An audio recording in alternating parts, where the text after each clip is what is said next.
باپ اور بیٹے اور روح القدس کے نام میں آمین۔ ہمارے لیے آج کی تلاوت عدد کی کتاب اس کا 21واں باب 4 آیت سے 9 آیت تک۔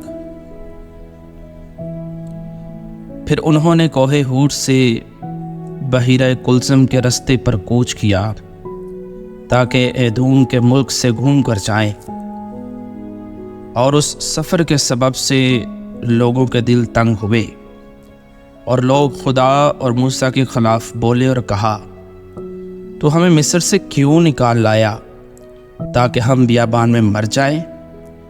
کیونکہ یہاں پر ہمارے لیے نہ روٹی ہے اور نہ پانی ہے، اور ہمارے دل اس ہلکے کھانے سے نفرت کرتے ہیں۔ تب خداوند نے آتشی سانپ لوگوں کے درمیان بھیجے، انہوں نے لوگوں کو کاٹا، اور بہت لوگ اسرائیل میں سے مر گئے۔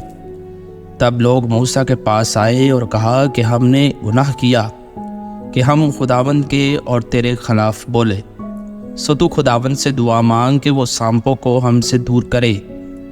تب موسیٰ نے لوگوں کے واسطے دعا مانگی، تو خداوند نے موسیٰ سے فرمایا کہ تو ایک سانپ بنا اور اسے ایک بلے پر اونچا کر، تو جو ڈسا ہوا اس پر نظر کرے گا وہ جیتا رہے گا۔ تب موسیٰ نے پیتل کا سانپ بنایا اور اسے بلے پر رکھا، تو ایسا ہوا کہ اگر کسی انسان کو سانپ نے کاٹا اور اس نے پیتل کے سانپ پر نظر کی تو وہ جیتا رہا۔ پاک کلام کے پڑھے اور سنے جانے پر خدا کی برکت ہو۔